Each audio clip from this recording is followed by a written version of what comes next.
Let's put the robberies behind us and try our best to look forward, because yesterday during UFC 247, UFC Fight Night Portland was announced with a great headliner of Alistair Overeem versus Walt Harris. It's the original fight we were promised at UFC on ESPN 7, Washington DC. Obviously in that situation, Walt Harris's daughter. Obviously that's a terrible situation. No one was angry at Walt Harris for pulling out of that fight. I feel like that's one of those rare cases where fighters pull out of fights where you're like, okay, maybe this is for the best. And we're moving forward now, and we're finally getting the fight that we wanted to see. Alistair Overeem, Walt Harris. Great main event. Has it lost a bit of steam? Kind of, because Alistair Overeem's now a little bit lower ranked. He's coming off a technical loss, even though in my opinion, Alistair Overeem is still some sort of a winner after his fight with Jairzinho Rozenstruik. I mean, it was an early stoppage, and he won every round leading up to the end, other than maybe round 4 that you could give to Jairzinho Rozenstruik. But other than that, Overeem still seems a winner. You know, it's not a bad loss to come off of, especially in the heavyweight division, where you can get KO'd in the first round viciously. It wasn't a bad loss for Alistair Overeem. He's turning right back around, looking for the Walt Harris bout. It's a great fight to have. It has lost a little bit of steam, but not too much. We're still good. UFC Portland has its main event, and it's better than the last main event in UFC Portland. I think the last UFC Portland main event was Kevin Lee Michael Chiesa, as far as I'm remembering. I may be wrong on that. But Alistair Overeem, Walt Harris is a great fight to have. I feel I'm leaning towards Alistair Overeem because I love Walt Harris. He's a great fighter, but, you know, there's levels to the game, and Overeem doesn't play that risky first round that some of these other guys might do, because Overeem knows that's his chance of losing. I'm not going to get clipped in the first round. I'm going to be very safe, and I'm going to wear you into the third and fourth. Overeem's a very smart man. And Walt Harris, although he's very good, 13-7, like, he's not the level of striker that Jairzinho Rozenstruik is, and it's a tough matchup for him, but we'll see what happens, you know? Alistair Overeem versus Walt Harris is a great fight, but then again, with the rest of the card at UFC Portland, Oregon, amazing fights have been announced. You've got Vicente Luque versus Randy Brown. Luque coming off his loss to Wonderboy Thompson, and I'll be honest with you, Wonderboy Thompson was ranked number 10 for that fight. Thompson is top 5 in the world. I feel like Wonderboy Thompson is one of these people where his ranking is so inaccurate all of the time. I've never understood how they had him all the way down at number 10. I understand it was because of the Anthony Pettis loss, but even still, let's not shift Wonderboy down 6 rankings for losing to Anthony Pettis. I mean, he's still one of the best in the world. Still went to a draw with Tyron Woodley. Still went to a razor-close decision with Darren Till, and a razor-close decision again to Tyron Woodley. He's a beast. He still beat Jorge Masvidal. Like, what's he doing ranked at number 10? I always feel like Wonderboy's one of these guys where his ranking doesn't tell the tale, you know? And for Luque to get him at number 10, I mean, it's tough for Luque. Luque lost to a top 5 guy, and he looked pretty good, to be honest with you. He did get outclassed a little bit, but he still had his moments in that fight and looked pretty good. Vicente Luque's a dangerous man. Took some time off, coming back in April. Randy Brown is his opponent right now. Brown coming off a big win over Wale Alves, of course. It's a good win, turn back the clock, gets a big win against Wale Alves in the first round by triangle choke. Very good performance, and now we've got Luque versus Randy Brown. I feel like this fight was scheduled a long time ago, but we didn't get to see it. Or that might have been Luque versus Magny. I feel like I'm thinking of Luque versus Magny, but either way, Luque versus Randy Brown is a great fight. Is it going to be the co-main event that I'm looking for? Luque's a big name. I could get my teeth into a better co-main event. So what we're going to do with this card, we're going to react to the fights that have been announced already, as I'm doing. And I'm going to see if I can sprinkle some seasoning on the card with a few extra fights that are really going to turn this shithole around. You know what I'm saying? We've got Carla Esparza versus Michelle Waterson on the card. Amazing fight to have. Michelle Waterson's a big name. Everyone wants to fuck her. People are going to watch. Good job, Michelle Waterson. She's on the card. Dontel Mays, of course, coming off loss to Cyril Gane. Contender Series guy coming in. Obviously lost his debut, as I just said, but a lot of people lose to Cyril Gane, including every single person that stepped across the octagon from Cyril Gane, so I wouldn't hang your head in shame, Dontel Mays. Rodrigo Nascimento Ferreira is his opponent. 7-0, Contender Series guy, dangerous, undefeated heavyweight. Big heavyweight matchup. Put it on the prelims. Very nice. Marcus Perez, Alicio de Chirico. Marcus Perez coming off a loss to Wellington Turman. Tough time, but he's still bigger than ever because he did a Joker face at the weigh-ins, and that got hundreds of thousands of views, if not millions, I believe. Marcus Perez's name is bigger than ever. And Alicio de Chirico, coming off a tough loss to Makhmud Muradov, but seeing what Makhmud Muradov does to some other guys, Chirico's loss doesn't seem too bad. People are talking about Muradov being this guy that's a dark horse of the division.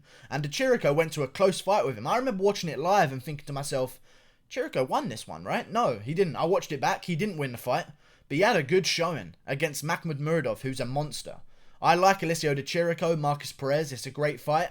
Still, preliminary bout. Here's what we're going to sprinkle into the main card. To me, Luque versus Randy Brown, as much as it's a great fight, Luque's name alone is not a good enough co-main event for me. That's just a fact for me. I feel like it's a great fight to have as maybe the feature bout of the main card. But as a co-main event, I'm looking for something a little bit more spicy. I'm looking for one of these kind of matchups. And hear me out.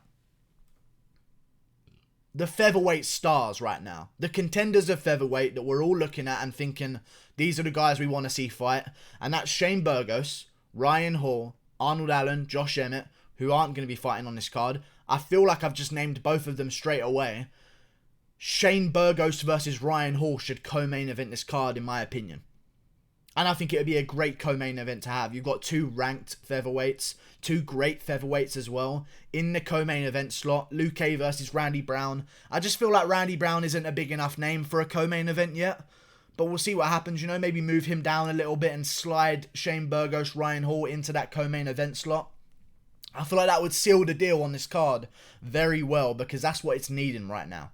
It's needing a little bit of pizzazz, a little bit of meaning, a ranked fight.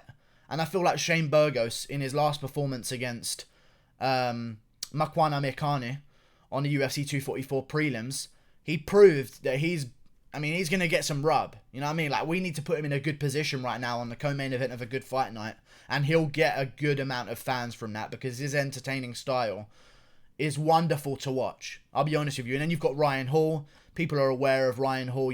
What he did to BJ Penn was absolute hideous. Like, it was just disgusting what he did to the legend of BJ Penn. Whatever's left of him anyway. And I feel like that's a great fight to have. Vicente Luque, Ryan Hall. Not that fight, sorry. Shane Burgos, Ryan Hall, great co-main event to have on this card. I'm looking forward to it. Hopefully they can get that fight sorted out, because I feel like that's the fight that makes sense. Because right now Shane Burgos can't really be looking for guys up the rankings, because one step above him is Calvin Kattar, who's kind of blocking his way. Shane Burgos can't progress up the rankings because Calvin Kattar is one step above him, and Calvin Kattar beat him, even if it was an early stoppage. Calvin Kattar beat him. You know what I mean? So it's tough for Shane Burgos right now. So I think right now what he should do, he should take the very winnable fight in Ryan Hall and look to go from there in the co-main event of this great fight night. And then, as another little sprinkler of the card, I'm thinking location. Oregon. We need to bring some hometown joy. I'm thinking Oregon. I'm thinking Team Quest. When I think Oregon, I think Team Quest in terms of fighters. I'm thinking Team Quest alumni. I'm thinking Ed Herman. That's who I'm thinking of. Big name, was on the main card of the last UFC Russia card, I believe. Did very well there at UFC Moscow. On Zabit versus Calvin Kattar, he was on the main card versus some dangerous guy that he ended up beating and pulling off the upset in an absolute war. Ed Herman versus Alonzo Menifield should be on the main card of this fight card. I feel like that's what we need to see here. Alonzo Menifield, of course, had to pull out of his fight not too long ago because he suffered from an injury. He's looking to get back in there now. I feel like what a better fight than two light heavyweights on 2-fight win streaks in the UFC. Ed Herman's on a 2-fight win streak. Alonzo Menifield's undefeated on a 2-fight win streak. Menifield, Herman, you've got the hometown guy as the underdog. Great storyline. You've got the monster coming in from out of town looking to make a statement, the young, hungry up-and-comer. And I feel like, honestly, that card is done. Am I wrong here? Is it that easy? Am I that much of a genius? Alistair Overeem, Walt Harris is the main event. Great stuff. I love it. I love the fight. It's good. Co-main event, Shane Burgos versus Ryan Hall. Again, amazing fucking card. Amazing co-main event. Feature fight of Vicente Luque versus Randy Brown. Just below that, Carla Esparza versus Michelle Waterson. And then we open up the main card with Ed Herman versus Alonzo Menifield. And maybe we slide in some other fight in between that one. And I can't really think of many other fights that could go on this card. But there are plenty of preliminary guys. There are plenty of contenders that we're looking at right now. I know I just said that I would like to see some of these other guys that just fought at UFC 247 turn around very quickly and get an opponent real quick. If you look at the 247 prelims and early prelims, I mean, you've got guys like Mario Batista coming off that beautiful flying knee finish over Miles Johns at bantamweight, and then even on the early prelims, you've got Journey Newson coming off a KO in the first round. Let's bring these guys around. Journey Newson, Mario Batista, give them a shot on the main card for both of their impressive finishes. Turn them around quickly. There can only be one contender right now that's 1-0. We need to see Mario Batista and Journey Newson square off, and I think what a better place than to put them on the main card of UFC Portland. And that's a great card to me. Listen to that. Overeem Harris, Burgos versus Hall, Luque versus Brown, Esparza versus Waterson, Ed Herman versus Alonzo Manifield, and then to finish it off, Batista versus Journey Newson. Amazing. And that card's done. And then you can just fucking throw a bunch of shit on the prelims, whatever you want. But you know what? The UFC won't do that. The UFC won't do that. You know what the UFC will do? The UFC will sign Shane Burgos versus Ryan Hall. And the UFC will put it on the prelims. And the UFC will put Vicente Luque versus Randy Brown on the prelims as well, probably. And the UFC will probably put Carla Esparza versus Michelle Waterson as the co-main event.